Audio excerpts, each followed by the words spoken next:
5 minutes past 12. Okay, so first we'll be having a guest to join us this afternoon on the show. We'll like to talk nutrition, and I would say malnutrition actually as a focus. This issue is becoming rather concerning, and I think it's necessary that not only be elevated but be brought to the front line, just so that we're all aware as to how what we are consuming or not consuming is affecting health. And if health, or when health is affected, health, deteriorates. And in order to manage life and well-being, it's necessary to have, in some sense, a solid comprehension of what it would take for your health to sustain your life. And so we're hoping to look into that conversation often. After that, I'll be having a gentleman join us. He is one of the protesters who went to the Lekki Toll in order to commemorate, I would even say, bring to remembrance the incidents or the event that occurred there 2010-20, and a rather sad event unraveled again. And one would think that given everything that has happened in Nigeria, particularly emerging from 2010-20, the Lekki massacre, that we may have learned to adjust, learn to understand, and learn to maybe, if it's worth anything, honor the dead, particularly those who had a cause that was just, a cause that was for all young Nigerians, a cause that was for the betterment of the young Nigerian. But it does quite appear that while that was the intent, the outcome that emerged from that is one that really needs to be heard by all Nigerians. And if Nigeria is going to be that country where there's equity and fairness, then maybe these are the issues that should not reoccur. So we'll be having a gentleman join us this afternoon, and then after that we'll be discussing house agents. Yeah, I've had so much requests from Nigerians on house agents. They want to talk about house agents and the exorbitant prices of the agents, the difficulties sometimes. And I want to believe that there has to be some sensibility to this particular madness, a kind of method to it. Is there a way that people can, I don't know, one, boycott the agents, two, have agents to not overcharge? And I guess that's going to lead us to the general cost of renting housing in Lagos. So yes, I guess that's going to be a very, very interesting conversation, because I'm very sure Nigerians have a little too much to say about that. And fair enough, it makes sense that they would have so much to say given the cost of everything else. So that's our package for the day. I'm going to quickly go off on a break. When we return, yes, I did tell you a guest will be joining us, and we'll be furthering the conversation on nutrition in a moment. My name's Joyce on the sunny side. It's a beautiful Monday afternoon. We're radioactive. Thank you so much for being here.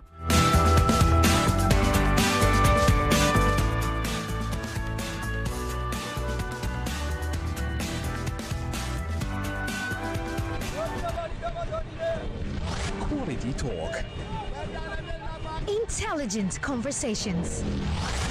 Always interesting. So engaging.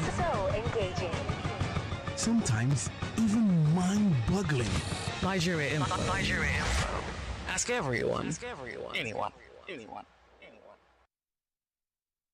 Different ideologies. I have 3 kids, 2 boys and a girl. My daughter is giving me hell. What happened? She always go out with friends. I put her in a place of where she's learning a trade. I call the woman and say, please, see this girl as your stepdaughter. I want you to take charge of this girl. But this girl is giving me headache. Different perspectives. When she's maltreating her, ask her if you are my mother or you are not my mother, so that I will really know. She said she's the one that born me, only that when she gave birth to me, that I'm wicked, that I give her a soft time during my labor, that my labor do her for 5 days. And she hates you for that?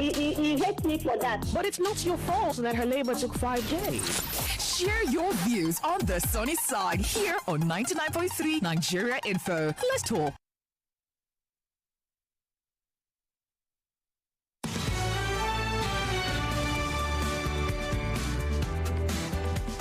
All right, Lagos, and I'm so glad that you were there, and I'm glad that you're always have been there with Nigeria Info. It's 40 minutes past 12. I have with me well, I keep forgetting that she's not an MD, but yeah, she's a board certified nutritionist.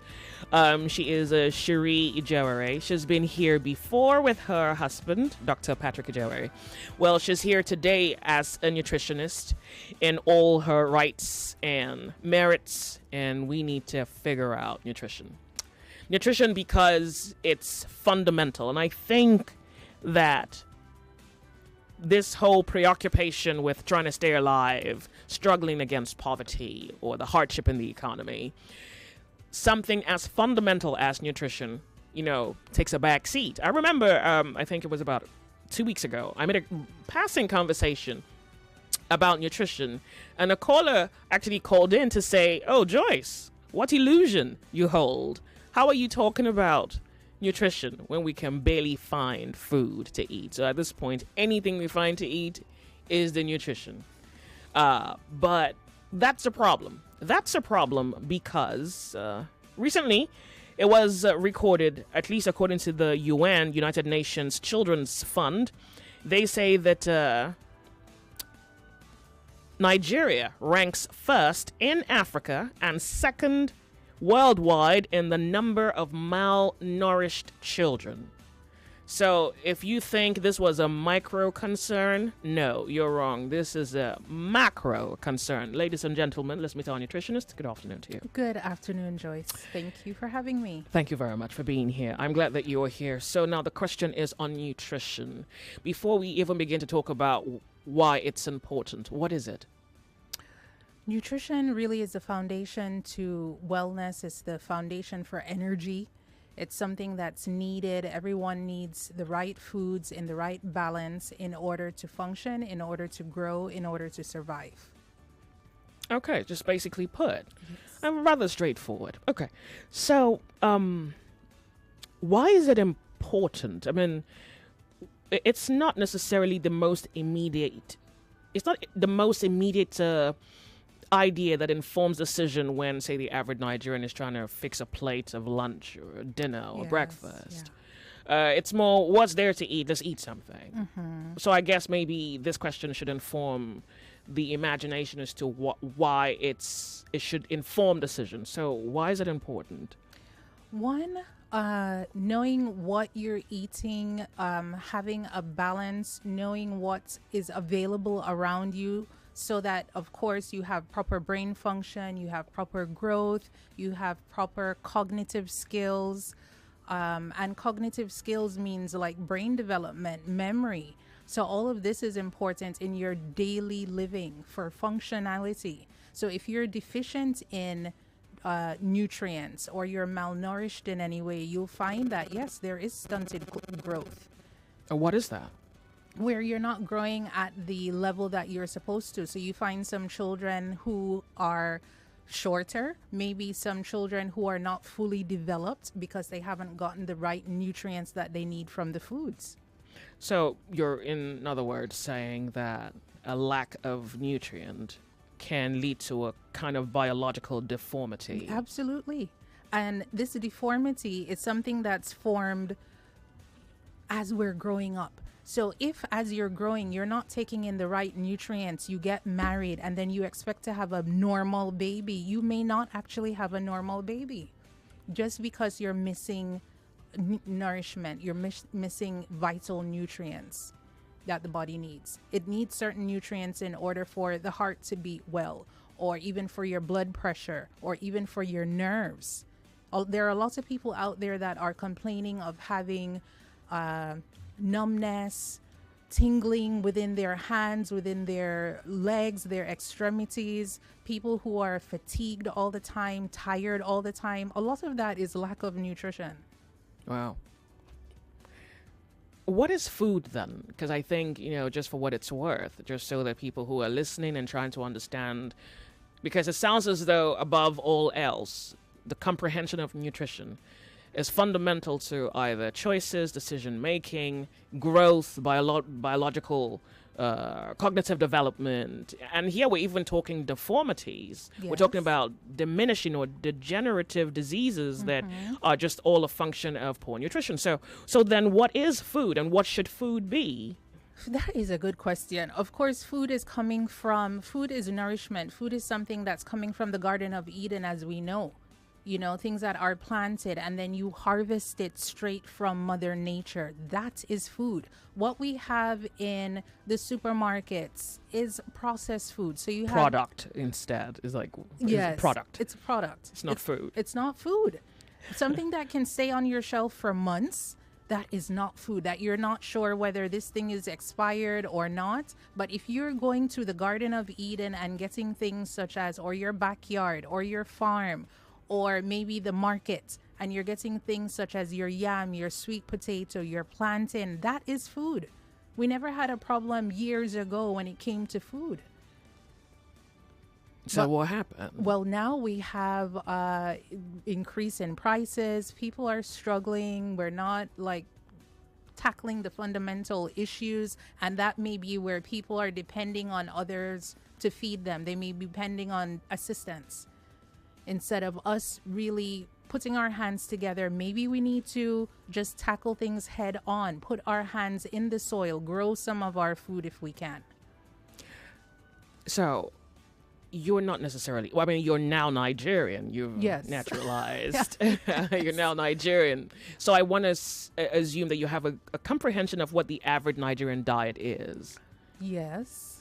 Oh, you're not too sure about that? Well, I know about there's some people who only eat once a day. So they may be doing 001 or maybe 101. People eat twice a day mainly.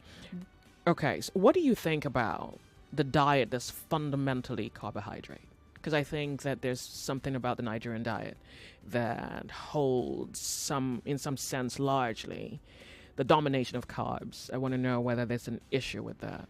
There is an issue if it's processed. So I do know that there are many people who eat a heavy, dense carbohydrate diet because they want to keep full for the whole day. Okay. So that would look like maybe yam in the morning or maybe soup and swallow in the morning so that they are covered all day. Okay. What's wrong with that? That's okay. Okay. Yeah. But right now, what we're seeing is that people are going for the things that are readily available, and that may be biscuits, it might be bread, it may be tea. So bread and tea every morning, something that you're giving your children, but then your children may be falling asleep in class. They're not absorbing what is being taught, or maybe they're not absorbing their nutrients very well. There's not balance. So the bread is coming from a factory. It's not coming from the earth itself. Yeah.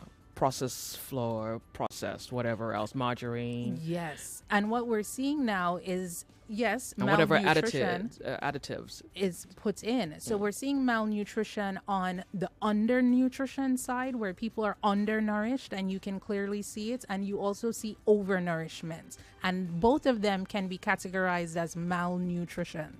Oh, make it make sense. I don't understand. So you have Who's the overnourished child or adult? the child who is weighing too much, who is obese. Oh, Yes, and that is also considered nutrient deficiencies. That is an overnourishment. So you do have part of the population that is overnourished. would you categorize being fat as being overnourished? Yes.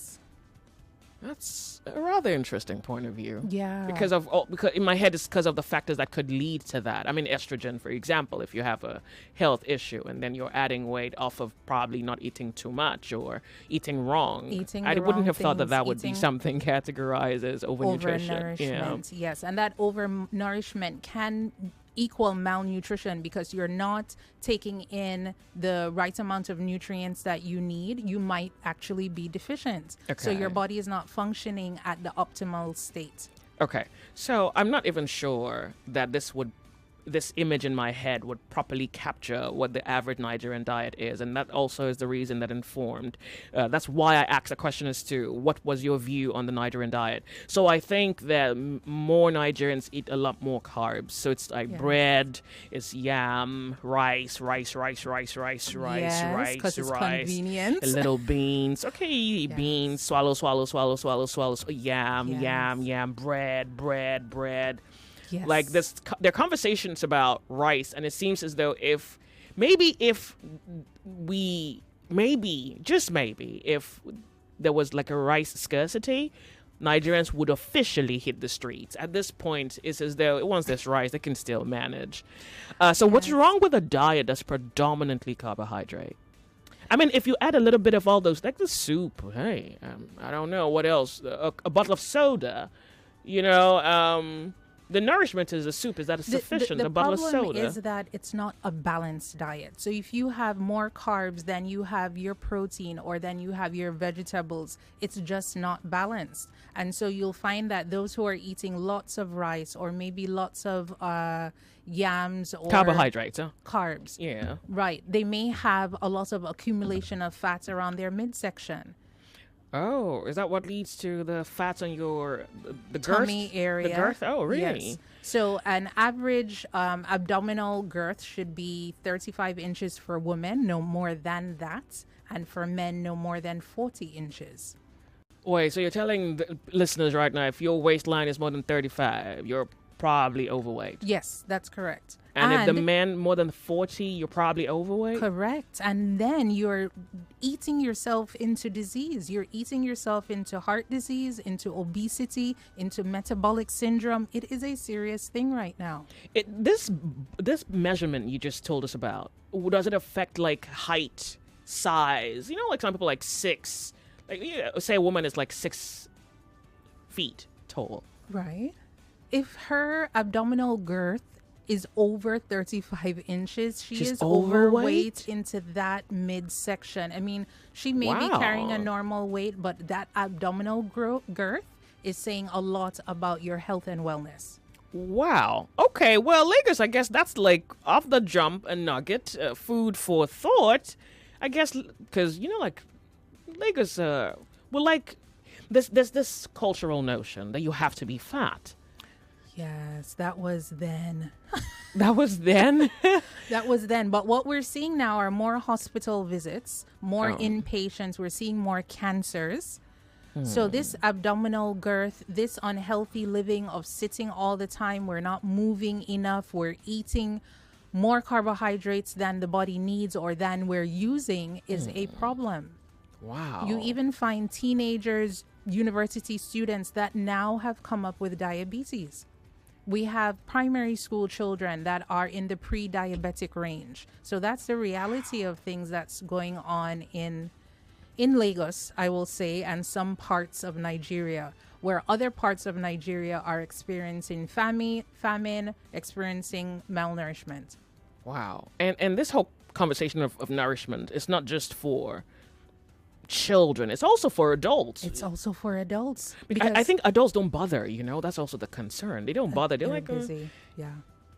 But you know what? When you start feeling ill, when you start feeling tired all the time or you forgetful, or at night you're not sleeping well, you have to look at what have I eaten today? Or maybe you have the ailment of a headache, or maybe you have back pain or ulcers. Let's put it differently. Maybe I should put the question differently. Are you saying that every ailment, every sickness, every disease can be straightforwardly traced to malnourishment, undernourishment, overnourishment, a lack of nourishment? It can be linked to it. It can be one of the possible causes. Yes. So basically, the way to fix that would be if you're ill, you get your nutrition right, you could almost fix your problem. Absolutely. Many diseases can be reversed with nutrition. So if you have diabetes, yes, it can be reversed with nutrition. If you have high blood pressure, if you're having knee pains, many of these things can be reversed by the foods that you're eating. That's very straightforward. Lagos, we're going to go off on a break. When we come back, then I think we need to look at some specifics here. I want to look at children issues with malnutrition from your perspective, and then we'll talk about adults. We'll be right back. Don't go anywhere. You are listening to your number one station for talk. 99.3 Nigeria Info. 99.3 Nigeria Info. Let's talk. 365 days of conflict Hamas attack on Israel on October 7th killed 1,200. To date, Israel has killed over 14,000 children. These are not just numbers, they are lives forever changed. Join us for the first of our annual Borderlines Debate, a symposium on the Middle East crisis, Thursday, November 7th at 4 p.m. A forum where ambassadors, diplomats, and humanitarian voices will gather to debate the yesterday, today, and the way forward for Israel, Palestine, and the Middle East. Is there a pathway for peace? The Borderlines Debate, November 7th at 4 p.m. This is a chance to hear from both sides. Real stories, real stakes, real solutions. Don't miss the repeat broadcast on Friday, November 8th at 4 p.m. Borderlines Debate, Thursday, November 7th at 4 p.m. Only on Nigeria Info. Let's talk. Hey, now what for this country? Everything just cash, even cash. Hey, KC, I don't define you for shops this morning. No. Why you dey this kind queue? Jojo, now cash I want collect since morning. Cash? Why? I know one waiting happen for 1672 happen again. Today, I must collect correct naira note for hand. KC, cash day everywhere for bank, ATM, POS agent, and if you want run and cashlessly, you fit use mobile app, internet banking, ATM, POS, USSD, QR code, and other options them. Dudu, you sure? I beg you, make we dey go. Your customers they shop they wait for you. See, the cash where you define for Sokoto, is there for your Sokoto. You don't understand? Country people, money na money. Spend them, collect them, no hold them, no panic. Cash day everywhere. This message now from Bankers Committee. 99.3 Nigeria Info, your number one station for talk. Let's talk.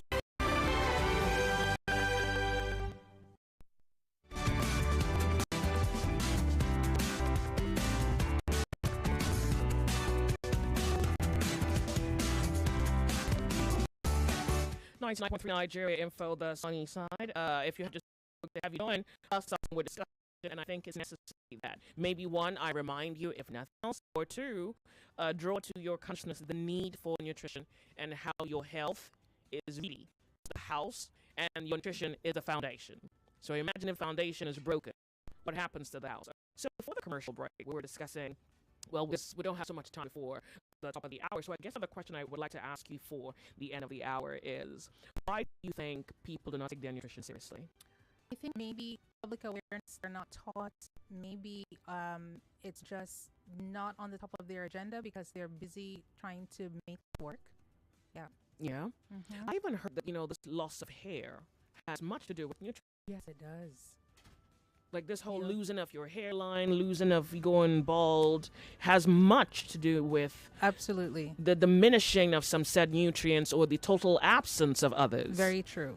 Okay. So things like your vitamin E. I mean, you're getting vitamin E from your vegetables. I've met people who say that, no, they don't like vegetables. No, they don't like our soups. They will just eat rice morning, noon, and night, and that's their food. Mm-hmm. Or noodles or bread. That's correct. Little else of anything else. And maybe once they have children, they've passed down this same habit to the children. They've just not bothered to expose them or given them some of those options. And so the long-term effect would be what you begin to see sometime later down the line. That's correct. Wow. Lakers, we're going to go off on a break, and I'm hoping you are noting everything that's being said. You can feel the importance of it. Your health is dependent on your nutrition. And in the absence of proper knowledge, then I guess you're going to make some judgments that would defeat your health. And now that the country is what it is, if you can stay alive, I want you to stay alive. We're off on a break. We'll be right back. Next, the news update. You get what you sign up for when you join the dial. We always been victim to every situation. Why did Ghana rejected the concussion of the Western boy into their country? Why do you think a president will just go in and feel like he's a king? Get some excitement to go with it. Teams in the Premier League is vastly improving. When you have a relationship that has no name, You won't be entitled. All in a bid to give you great talk. 99.3 Nigeria Info. Let's talk.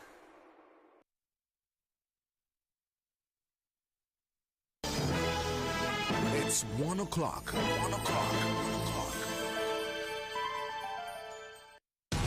The news update on 99.3 Nigeria Info.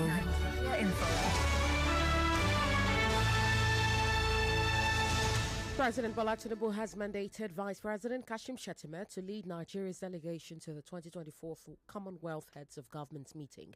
The President's Senior Special Assistant on Media and Communications, Office of the Vice President, Stanley Nkwacha, made this known in a statement on Sunday in Abuja. Nkwacha explained that Shettima would join King Charles of England and other world leaders from 56 member countries at the event scheduled to take place in the Pacific small island of Apia, Samoa. Discussions would focus on how member countries can harness their strengths through resilience, unlocking potential, leveraging the Commonwealth advantage, and fostering a connected digital Commonwealth. Meanwhile, the media has been charged to dispel all forms of misinformation, fake news, disinformation, and all other actions that can prevent Nigeria from achieving its sustainable development goals by 2030.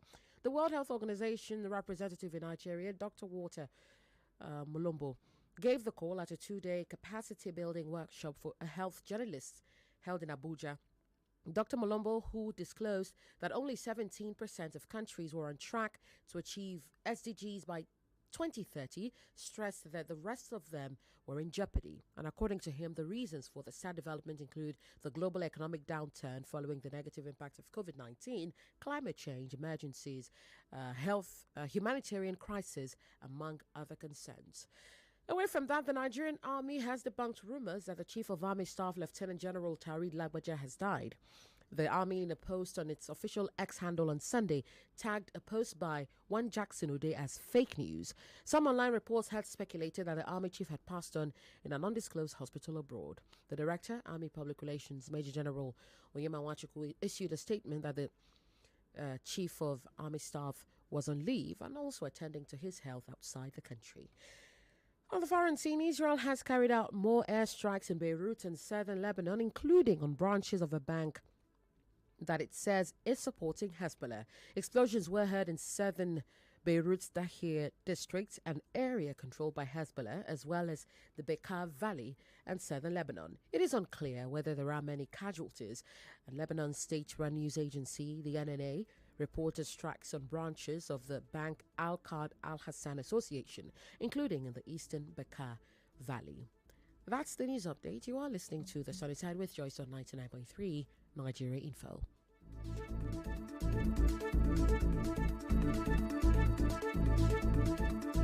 What's that station again? Oh yeah, Kemo, come on. Here's one thing you need to know about yourself. So like here we talk.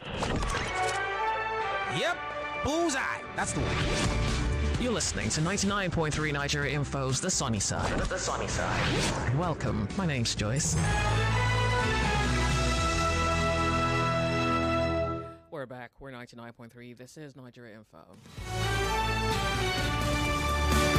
Okay, so, quite a number of questions we have to run through. I think maybe we should begin with malnutrition in children. Now, you are a certified nutritionist and also a gut health practitioner expert. Fantastic. Yes. So, what in your field have you noticed to be the reason of, say, some ailments in children as a form of a lack of nutrition? Yes, what I've noticed is stemming from the parents. So the parents not nourishing well. This is both mom and dad. You know, of course, when it comes to children, child development, we're coming from the egg and the sperm. So it's what's there that forms that child and what the mom eats during the time of pregnancy. So if her eating habits were not good and she has birthed that child and continues to, maybe she has not breastfed, what we're seeing is a low immune system. Sometimes you see that even just the skin of the child is very dry. The child is missing lack of protein, not enough vitamin E's. Remember, when it comes to nutrition and nourishment, it's almost like an symphony. It's almost like an orchestra that comes together. So not just one nutrient nourishing the child, but a variety of nutrients, which means this is coming from your fruits, your vegetables, your nuts, your seeds, your tubers. So having this in a balance is key. You'll find sometimes that the child's stomach is protruded. One, because they're not getting a balance of nourishment.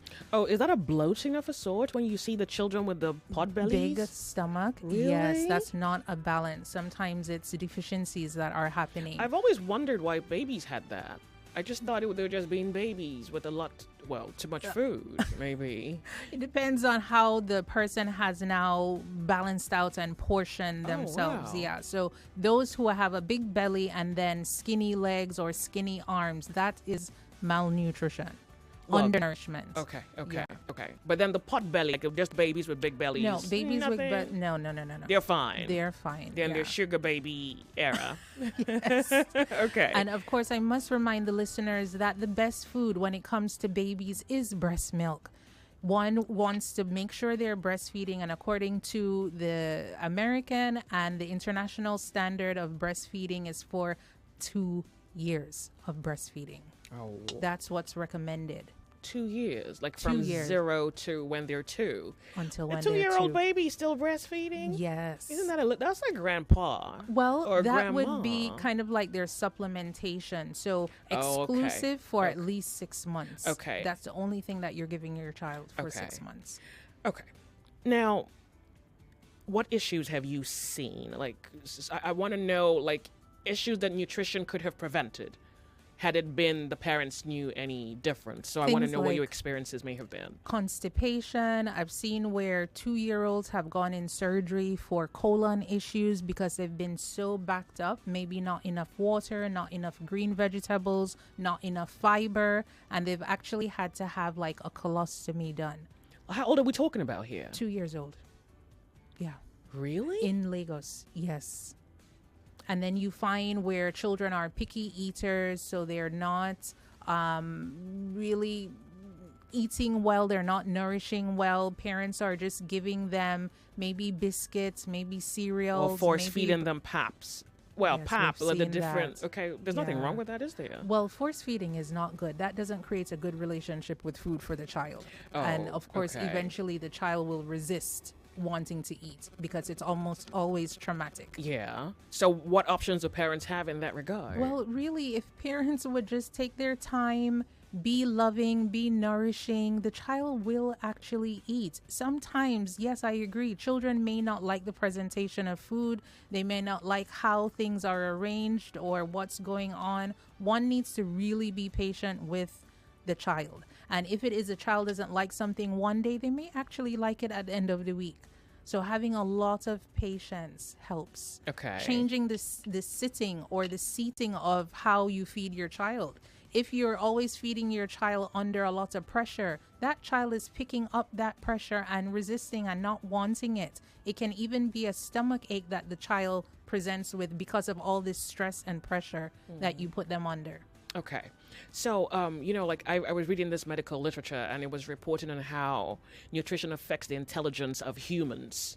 Yes. Just humans. Could you speak on that a little bit? How nutrition can affect intelligence? And I think we don't even talk about, because I think maybe broadly speaking, when we say nutrition, really we're just talking about eat so that you are not hungry, eat so that you grow, Yeah. and whatever else, we define eating as.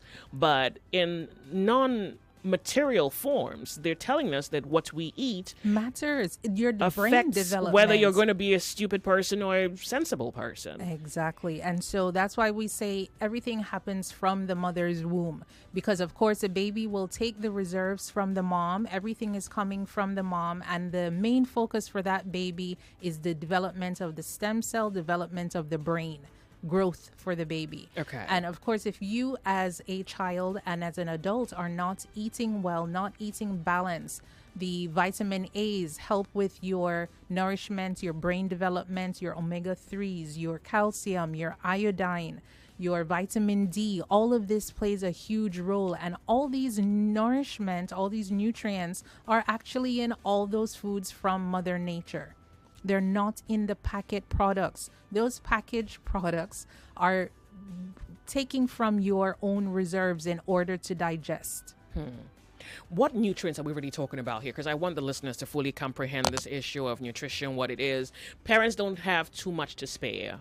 You see that? So there's only that much for all these children we have. I think this information should afford them choices, the best options that they can go to.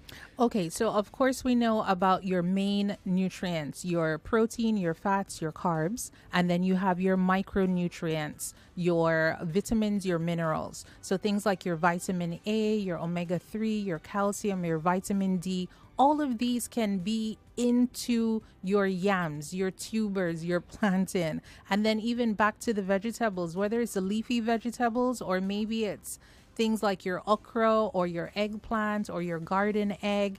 If we present this variety of nutrients, everything ends up being balanced and you won't be craving for those snacky, sugary things that are on the outside. Because, now that what does it mean as a nutritionist in the medical world? What does it mean when the UN is saying that Nigeria is first in Africa of undernourished children? It's it's unbelievable if you ask me, but it's particularly alarming. It is very alarming. So these reports are coming from the hospitals, they're coming from people who come over, the researchers, the nutritionists, the public health people who report and say exactly what's happening in rural communities. This is what they're seeing. People are undernourished. And so those reports tally up. And right now it says that, yes, we're 51% into malnourishment. And with the economy and where it's going, people are scavenging. You're going to need to repeat that. 51% as a nation. Into malnourishment. So that's 50% of the youth population, 51% of the youth population or 51% of the population. 51% of the youth population. And that's what UNICEF is reporting. Yeah. What nutrients are we looking at? So are there nutrients that are, say, fundamental? Like, if you miss out on these other ones, don't miss out on these ones. Like, you kind of get the question. So remember when I said when it comes to nutrition and nutrients and vitamins and minerals, you can't isolate. So there are foods that contain, yes, all these different micronutrients that the body needs in small amounts, whether it's the plantain or the yam or the oha or those leaves that make the oha soup or your okra soup or obono. All these things contain these micronutrients that are needed. You may need to add in the protein, the fish or the chicken. You may need to add in the fat. Where's fat going to come? Butter or oil? Oils? Your oil, yes. That's correct. Okay. Your nuts as well contain protein. They contain micronutrients. They contain minerals that the body needs. So your selenium, your zinc, everything that the body needs to function is contained in those nutrients from Mother Nature. What should parents take away from this conversation in the absence? By the way, there's some questions here for you. But just before I go into that, what should parents really hold at the forefront of their minds? And I don't even think it's just parents. I think it's everybody listening, just a Nigerian adult.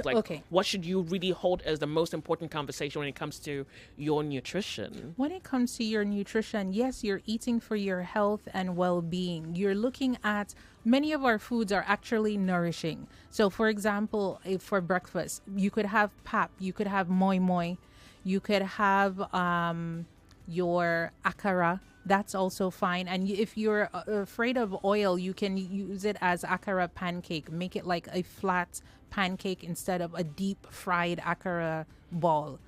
You can also do your yams and maybe steamed vegetable. Your eggs are very important as well. That's where you're getting your protein. That's where your protein is helping your skin development. It's helping your hair. It's helping your nails. All of these are essential. So I must even tell you a personal observation. So I think that, and I think anybody who's listening can pretty much understand what I'm trying to describe. You can look at a person and you can tell this person is well. And you can look at another person. They're not sick. They're not reporting to a clinic. But you can tell that they don't look well. So I think maybe in Lagos, they would probably describe it as this one probably an ajabota and this one isn't. Or this one looks, I think I don't have the words. I think there's a way someone who eats well looks, and then there's a way someone who doesn't eat well looks. And I can understand the economic positioning and how it's made life. Like, you can just tell when a person has been stressed out, Yes. a person is tired, and they look like they're not doing well. Like, you can just tell. Yes.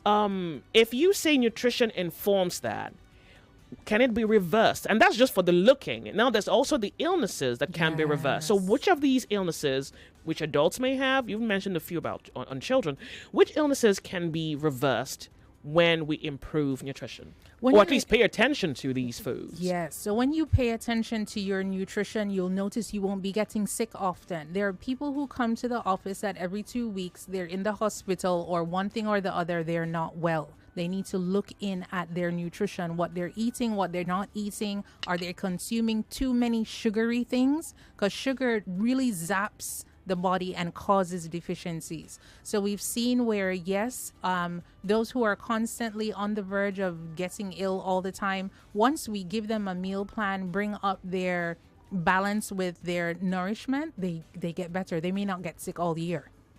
And then things like diabetes can be reversed. Things like obesity, where you're having that pot belly, or maybe you're having knee pain, back pain, shoulder pain. This could be your body saying that you're lacking certain nutrients. So a back pain, for example, what nutrient could you be looking at? It could be that you're lacking vitamin D.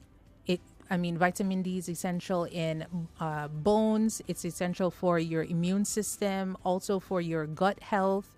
If you're having things like stomach aches all the time, even your hormonal issues is tied to vitamin D.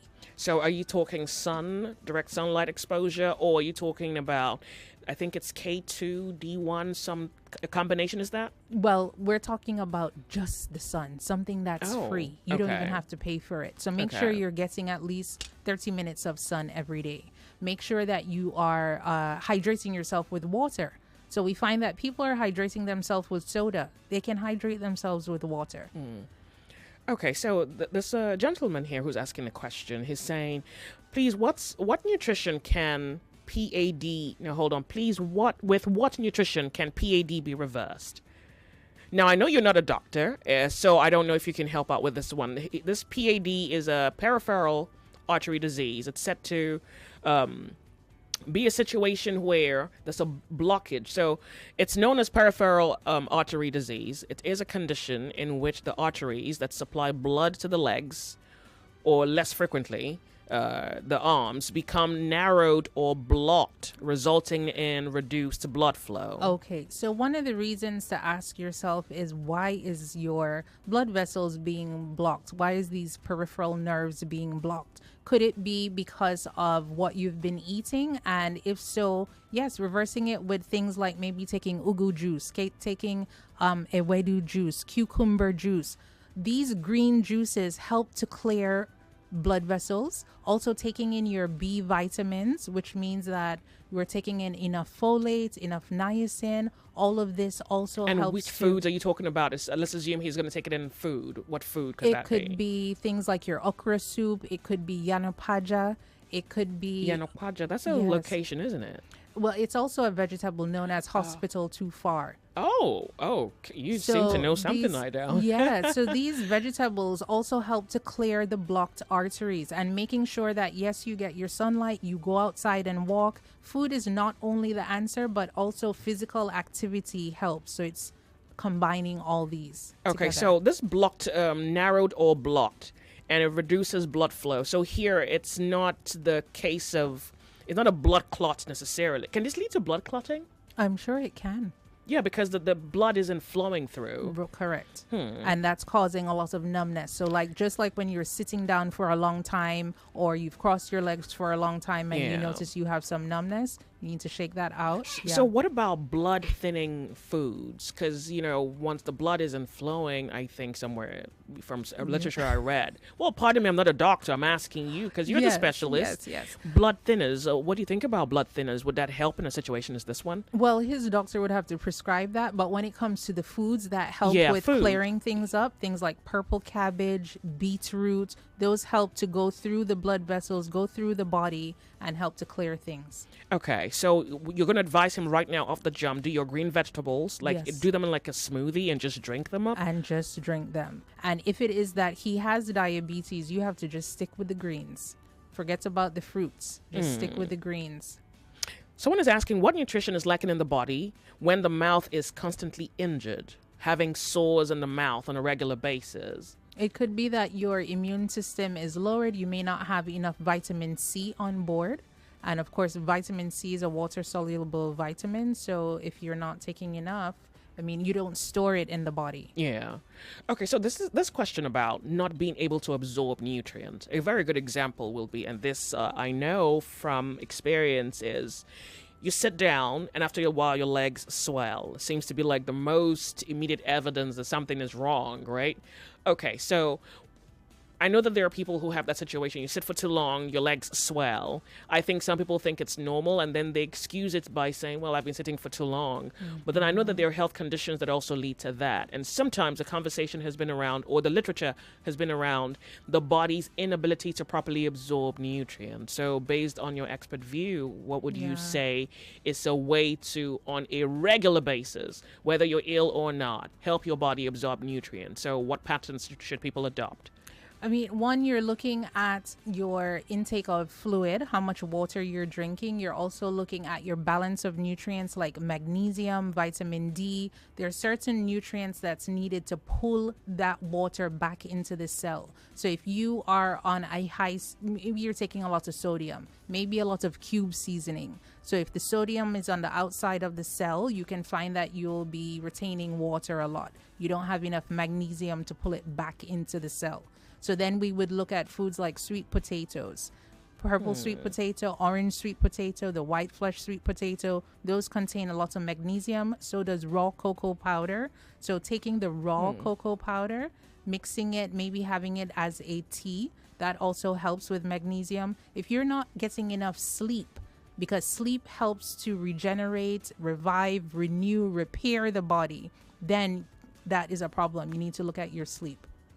And then look for ways to help yourself improve your sleep. Absolutely. And what, magnesium is what you're recommending? Magnesium is a big So the one. cocoa. Yeah, but you can't do the cocoa. If for sleep, though, I don't know if you have a better understanding of it. Because cocoa contains caffeine. If you do cocoa without milk, then you're pretty much just taking a light version of coffee. Well, the raw cocoa doesn't contain that much caffeine. So that raw cocoa, you can use it to fall asleep as well. That magnesium is much higher into the raw cocoa. Pardon me. Do I understand what you mean when you say raw cocoa? I'm thinking cocoa powder. Yes, the raw cocoa powder, cacao. It doesn't? Yes. Wait. It puts you to sleep? Doesn't put me to sleep, except I have like milk in it. And I've cut out milk from my diet. Okay. So you can just take it with the raw cocoa with a bit of cinnamon, put some hot water, take it as a little tea before you go to bed without any milk, without any sweetener. It should help you relax. Okay. And fall asleep. Okay. We have, I think, a minute before commercial break. Well, I'm going to give you that minute. Well, quite a number of questions coming in. Please, what's the cause of a child 8 years old, tooth falling out, not standing strong, 365 days? Hold on. The question is, please, what could cause a child of an 8-year-old child's tooth to fall out and the child isn't standing strong? Many things. Maybe it's the immune system. Maybe it's not enough calcium. Maybe it's not enough vitamin D. Really have to take her to her pediatrician, let them do an assessment, see what's going on. What assessment would you be directing him to go conduct? Well, the doctors usually do a physical assessment, do a full physical on the child. Okay. And then they may run blood tests just to make sure and see what's going on. Oh, okay. But I do know that at age 7 to 10, they are losing their teeth. That's a normal thing. That's a normal thing? Oh, okay, good. No, I think he needed that to encourage him. We're going to quickly go for a break. We'll be right back, and the doctor will be rounding up when we return. You're on Nigeria Info. More conversation, more talk, more right after this.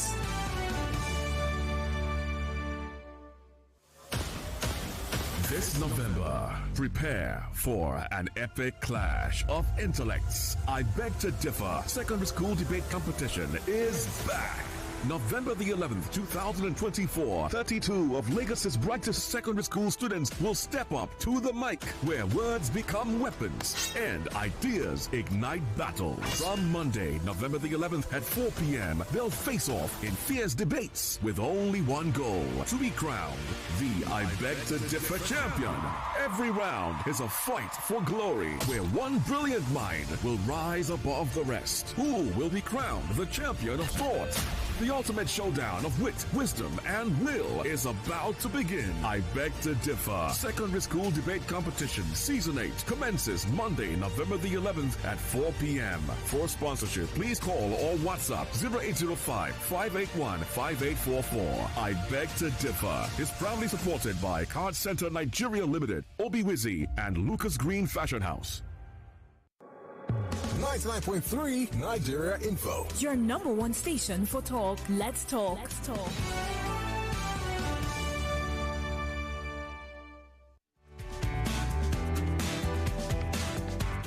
Ladies and gentlemen, it goes without saying, I Beg to Differ is back.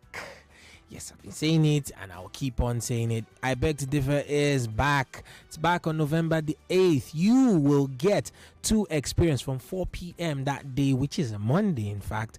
You'll get to experience 32 of some of the brightest young minds in Lagos, teenagers to be exact, coming here to, flex their prowess when it comes to making arguments, showing just how good they are upstairs and how good they are with arguments. You do not want to miss it. From Monday, the 11th of October 2024 at 4 p.m. you will experience all of those fierce debates between these children. 32 of them. They'll be going head to head in a bid to find out who will be crowned the I Beg to Differ debate champion for the 8th season. For sponsorship or inquiries, you can call or WhatsApp the number 0805-581-5844. That is 0805-581-5844.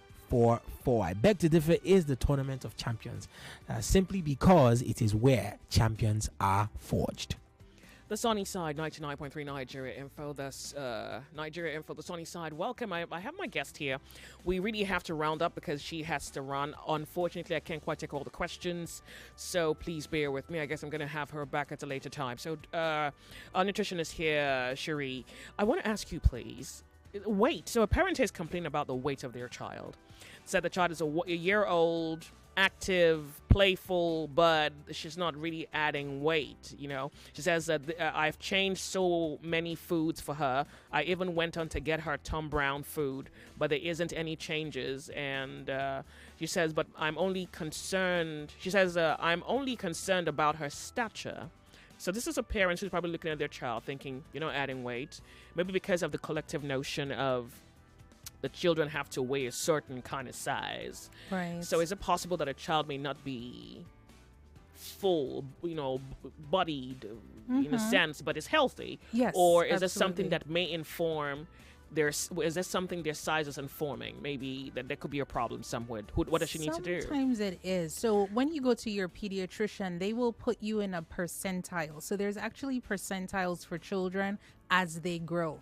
And it could be that, okay, she's 1. Is she in the 80th percentile? Is she in the 70th percentile? Sometimes we look at the parents. What's the stature of the parents? Okay. She also she's saying that, herself and her husband are slim, so they think that's why the daughter's also that way. That is possibly it. Yes, absolutely. Okay. But definitely go to your pediatrician, check what percentile, and yes, we have to reflect on ourselves because we may be thinking we want something, but then this is the genes that contributed to this child. Okay, so you were talking about foods in seasons. Now, Yes. I don't know whether we know why that's important, so you want to tell us about foods that come out in seasons. Yes. What So foods that come out in season, we say come in season for a reason. So we know that when it's rainy season, all the citrus fruits will come out, including guava, those foods that are very high in vitamin C. So your tangerines are out now, so are your oranges. Guava was out a couple weeks ago,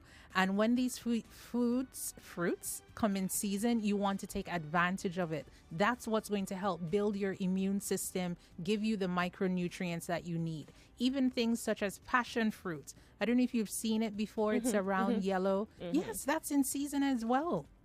Wow. And all these, you feel good. The garden egg is in season. The garden egg is in season. There's also something called breadfruit. That's in season. So these foods breadfruit is okwa.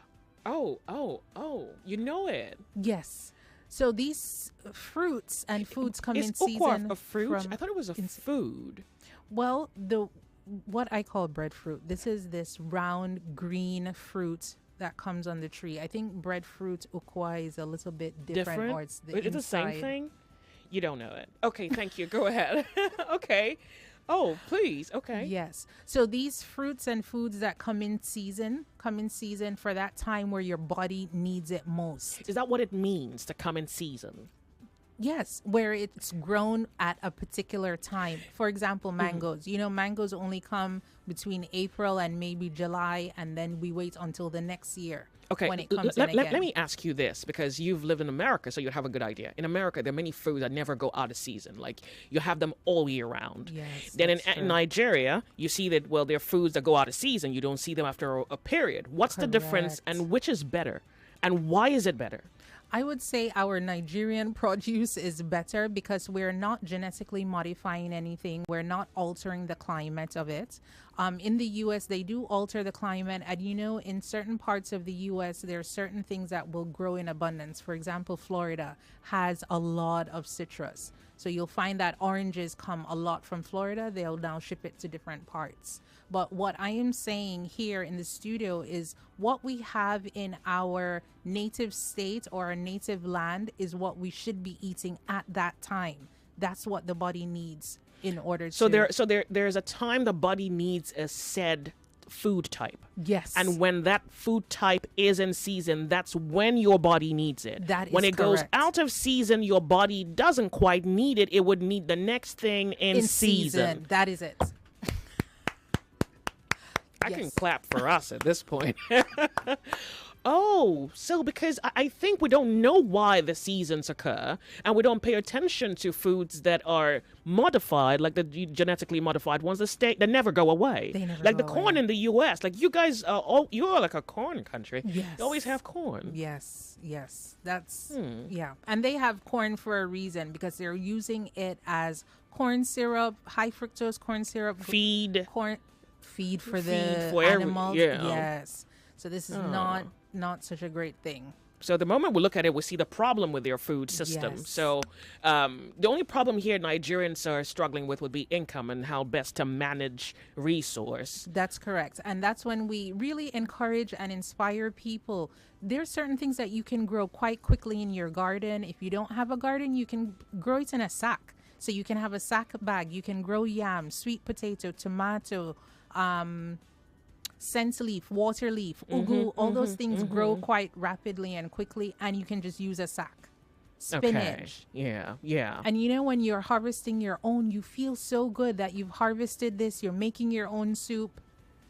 Thank you. Thank you so much, Rita. Joyce. I have enjoyed your company, and thank you for bringing us this very informative look at our nutrition to help us make better choices. Cherie, Jawari, I appreciate your time, Cherise. We're off on a break. We'll be right back. Don't go anywhere.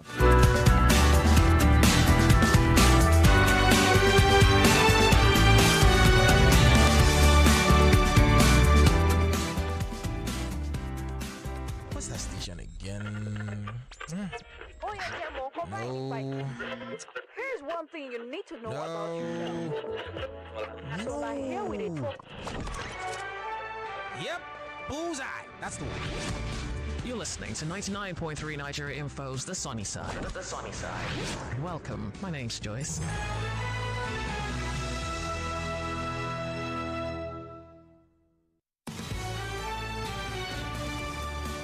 99.3 Nigeria Info, The Sunny Side. You're listening to Nigeria Info. And I have with me a gentleman. He's on the telephone line. One, you should meet him. He's a Nigerian, a forward-thinking, and I guess like every other Nigerian loving human being. These are Nigerians who want what's fair, what's just, and this Nigerian has a story to tell. I think first he's going to have to introduce himself and then tell us the story from 2010-20. Good afternoon to you, sir. Thank you so much for being here. Good afternoon. Thank you for having me. I'm so glad you could make it. And I would love for you to quickly introduce yourself before we just further this conversation. Okay, my name is Gideon Adeli. I am a member of the Handback Governance Movement. I am a program officer at Corporate Accountability and Public Participation Africa. Essentially, I'm an environmental social justice activist. A social justice activist, you said? Yeah. Great.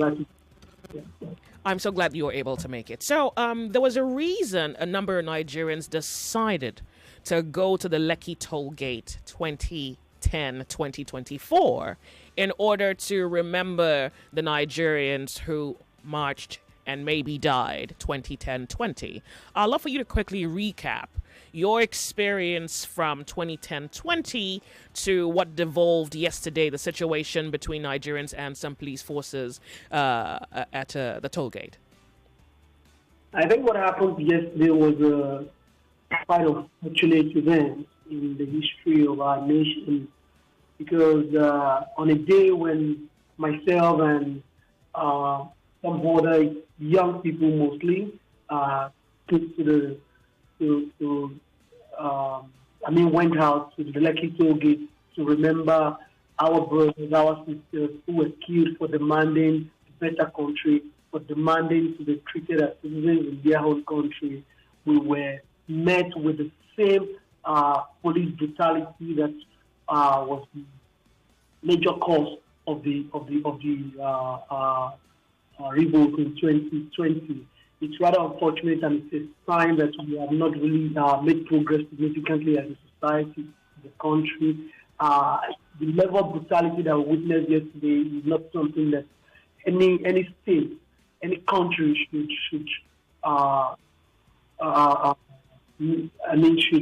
inflict on citizens. It is just uncalled for. It is totally condemnable. It is saddening. I feel so.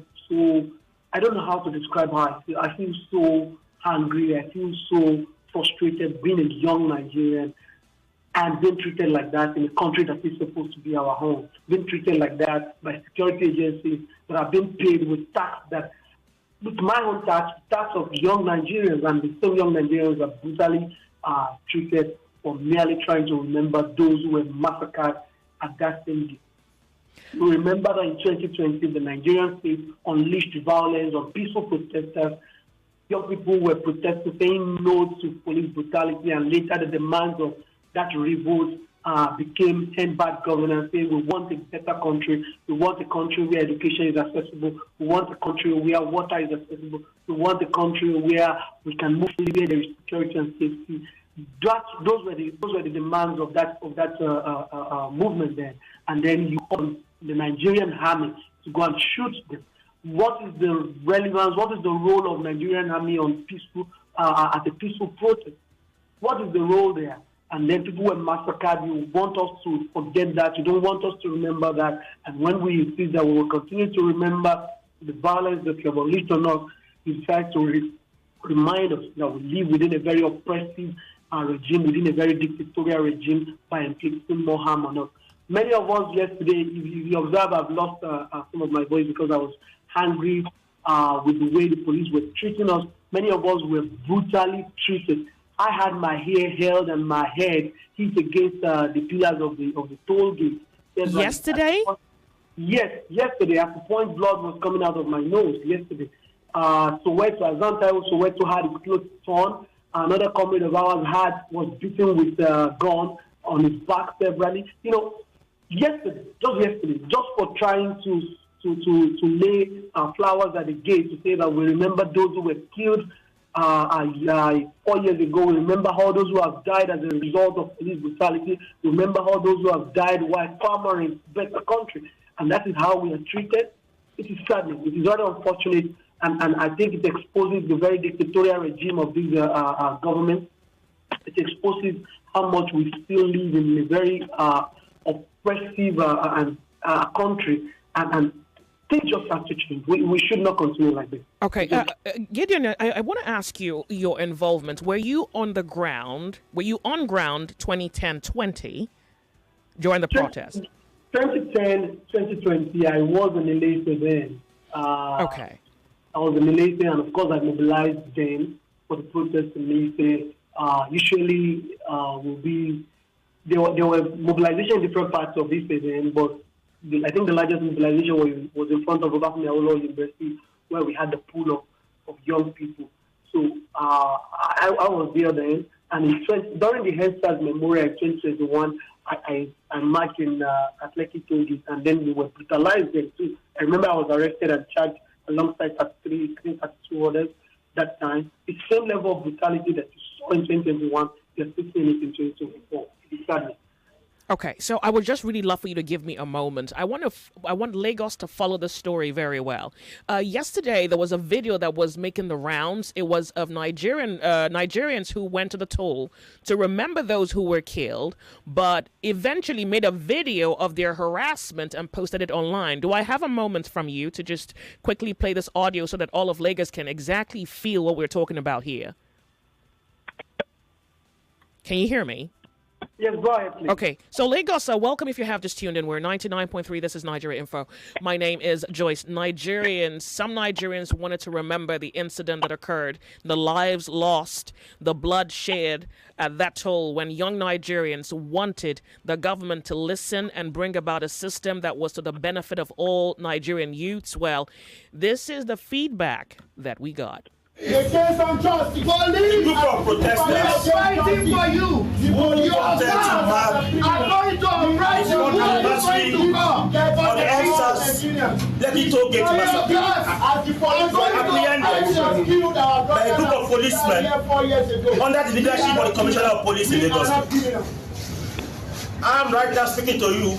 Look at me. From a black Maria. I am beaten and my phones are seizing. My glasses. I will be robbed. Their phones have been taken by the police. It was struck away from the hands of a police officer without any provocation.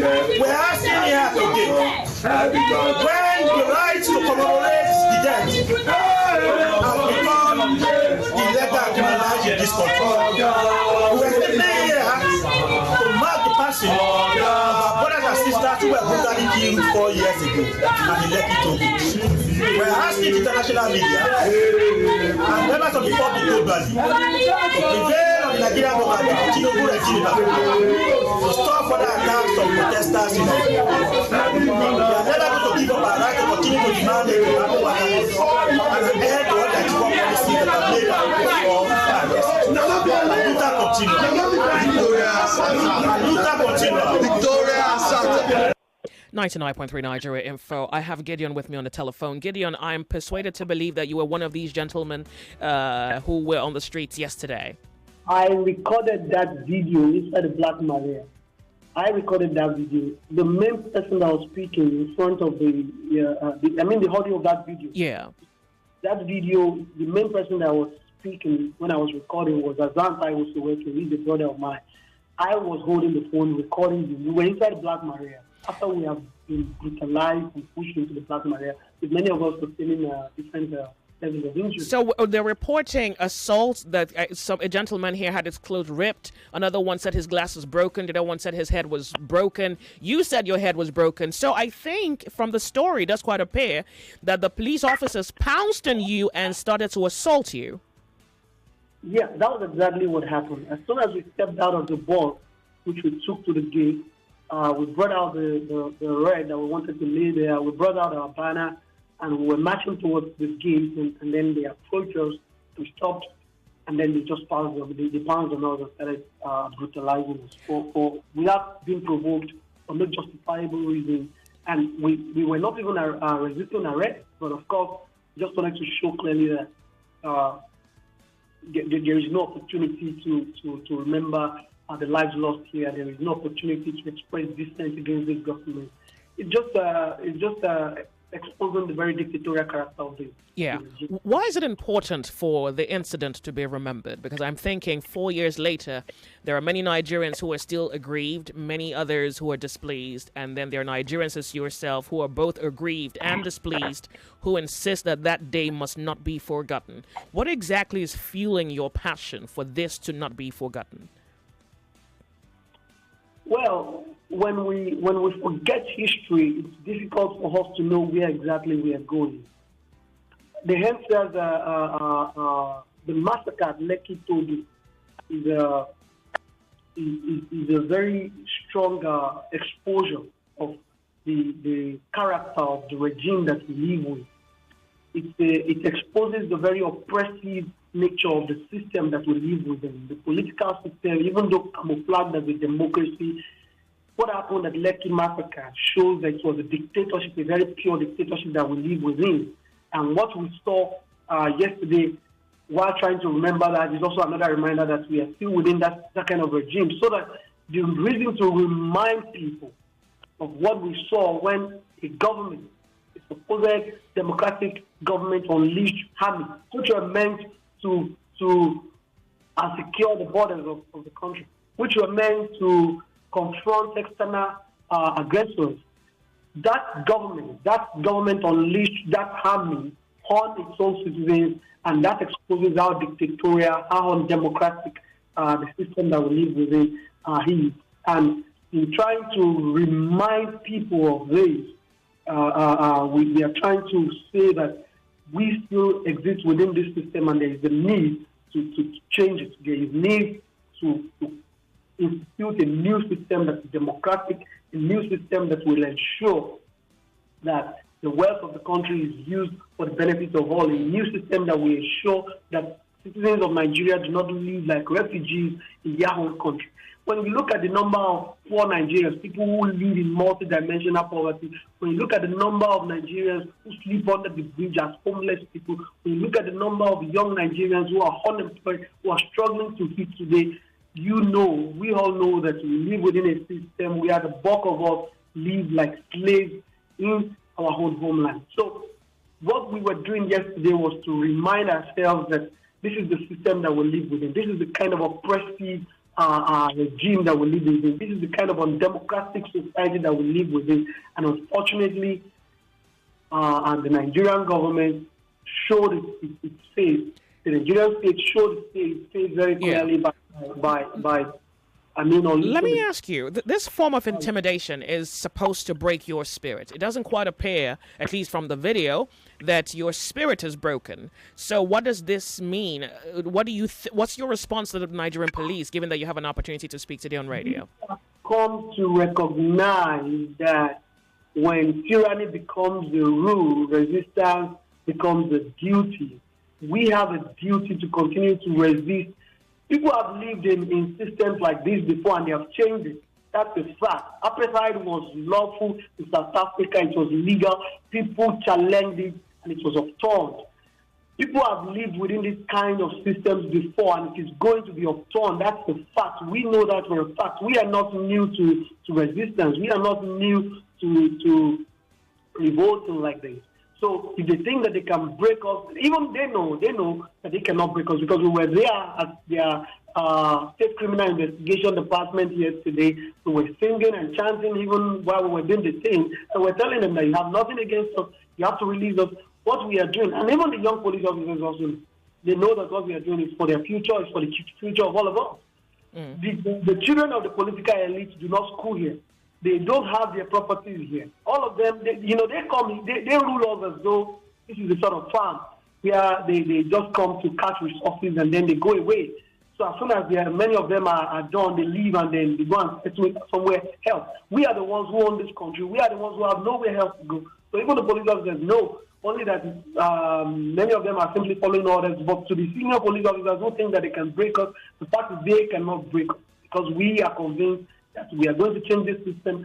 We are determined, no matter how much they do, we are ready to continue to challenge this oppressive system, to continue to revolt, to continue to march on the streets, continue to do everything that we have to do within the moral means that are available to us Yeah. to ensure this oppressive system is upturned, to ensure that we have a society that we do not have to live as refugees in our own country, to ensure that the Nigerian dream is not to leave this country without through the Sahara or through the Mediterranean or through any other means possible. That should not be the Nigerian dream. Yeah. That is the thing. It has to stop. We have to have a better country for us. We have to have a country where we can feel safe.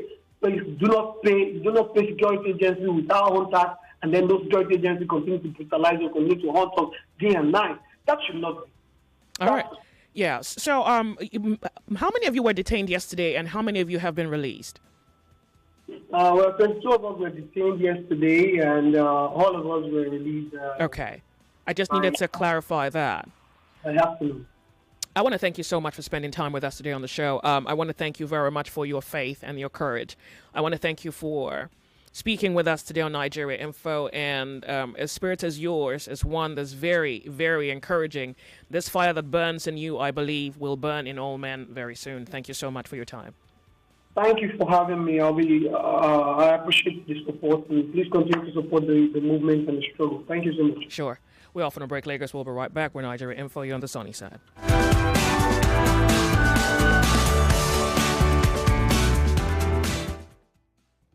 Yes, ladies and gentlemen, I am here to remind you that you get a chance to win yourself a good sum of money today. Yes, in excess of 150k. Well, not for only, obviously.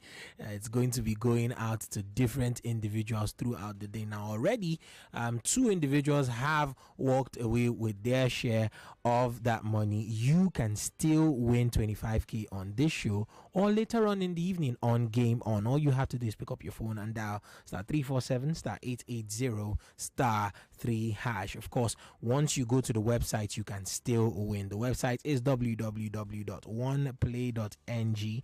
And once you get there, make sure that you are selecting Nigeria Info as your station, and with 500 naira, your ticket will be in the draws. You can play as many times as possible, but make sure you are playing responsibly. You can play as many as 10 times, as little as once, whichever fits your power on that spectrum. Stop there, and of course continue tomorrow if you will. It is a game after all, not work. Now, once you play, make sure you keep your phone close to you, because that lucky call could be coming in at any time, and you do not want to be found wanting.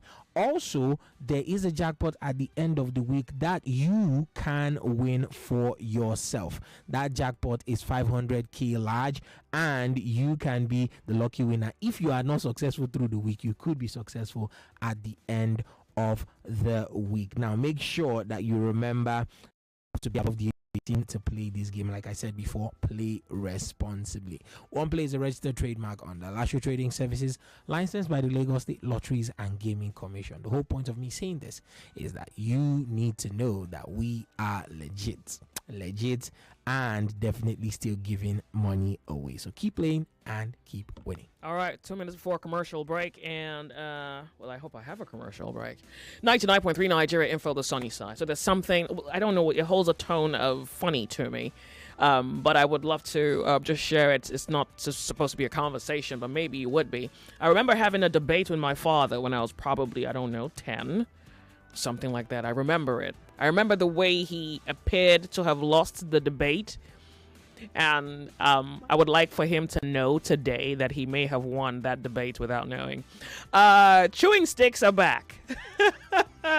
I grew up watching adults chew stick. And my parents, of course, told us, they used it for the cleaning of the mouth. And so my father would chew sticks and the kids would brush their teeth. And I remember I used to maybe tease him in a way like, oh, you're chewing stick.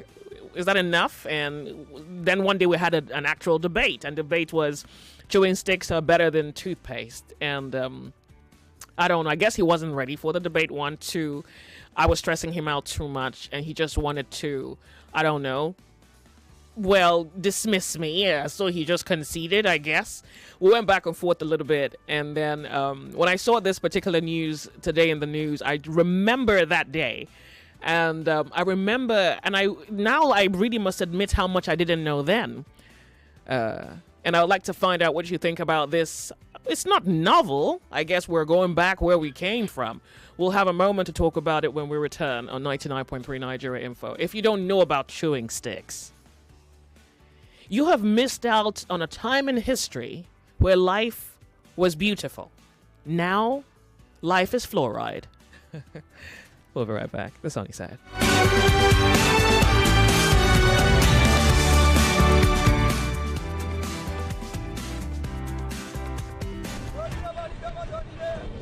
Quality talk.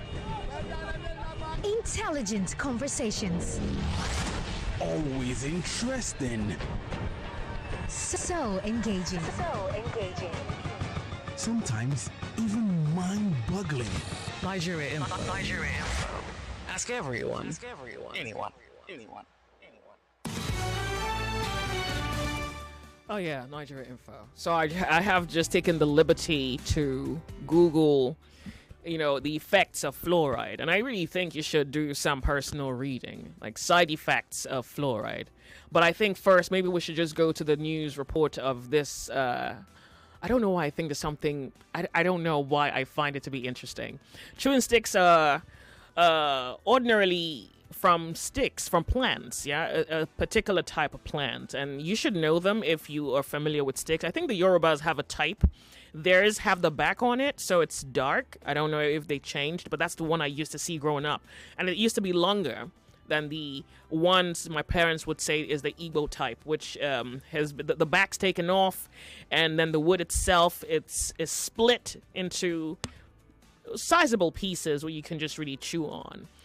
I've tried it a few times. The taste isn't off, to be honest, but I just thought having your mouth brushed was a lot easier. Well, now it's reported, at least now I'm knowing that it also has medicinal values to it. Actually, they put it this way, rich medicinal values to it. Okay, but what has happened with time and quote and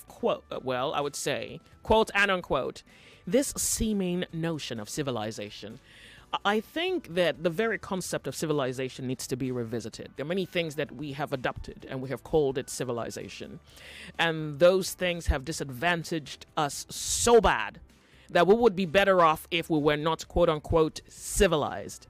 Yeah, okay, good. But then back to this gist, the chewing stick may look like primitive habit. And then we adopted toothpaste, which honestly knocked out the habit of chewing stick. But they say now that the harsh economy has resuscitated this habit of chewing stick. And I remember retweeting this. And a number of comments didn't quite take me seriously. And I think I'm really serious about this. And I'm not serious. I don't think I'm serious because I'm considering the economic aspect of it. I think I say I'm serious because I'm considering the health benefit of it. And did you know, look, I didn't have enough time on the show today. I really wanted to, at least you would have heard it from a nutritionist herself. Hopefully soon I can have the doctor here who is a pharmacist who would tell us about antibiotics, antimicrobial properties in your foods, in your spices, antibacteria that would help you fight many of these issues. You would not believe how there are foods that can help you fix fungi, plaque. You would not believe it. It's as though we just fall back on the toothpaste culture because it's what civilization has introduced to us. But then there are other healthier, and I would even say with little to no side effects, actually, to no side effects that are options that people can use. So if there's anything worth considering this season or this period, try, this whole chewing stick thing again. Yeah. I have no memory of how good it is because it wasn't quite a thing for us growing up. It was my parents who really had the understanding of it. I think maybe I'm saying that I may really just try it again. I may really, really just try it again because now I am trying to comprehend health without the mainstream definition of health, civilization, interpretation. Because I think the problem with modern society now is those who have money are marketing too many things to us, and they're defining what's healthy, they're defining what should be consumed, they're defining our needs, and they're preferring solutions. And so it leaves us with nothing but to adapt to what's new and what's trendy. I think what Knowledge Now has made possible is for each and every one of us to study, to learn, to know what's good and what's better for us, even if it's quote unquote not so civilized. We're off on a break. We'll be right back. It's 2 p.m. If you love conversations, where else can you get it? Then the station best in talk. That's why education is the main thing. Once you kill education, you can control the people. Africans just like to blame. It's our constitution ban military from intervention in the government. Yeah, if you want to destroy any country, kill the education. It's as simple as that. Former terrorists who are undergoing rehabilitation are now saying that the government's promise to pay them $30,000 has failed, and for that reason, they are on the streets protesting. Possession doesn't win you matches round. No, but if they can't hold on to the ball, they cannot score. Another thing again is our officiating, especially in the league. Why is it that Nigerian referees are not selected for CAF tournaments or CAF matches? 99.3 Nigeria Info. Let's talk. It's 2 o'clock.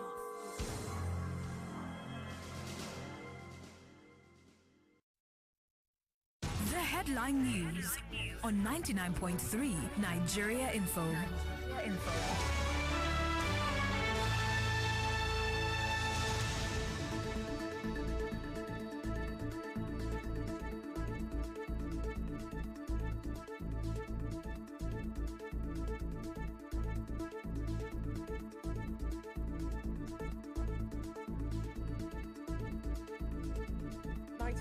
Nigeria Info. Here are the headlines this hour. President Bola Tinubu mandates Vice President Kashim Shettima to lead Nigeria's delegation to the 2024 Commonwealth Heads of Government meeting, while the Nigerian Army has debunked rumors that the Chief of Army Staff Lieutenant General Tari Lagbaja.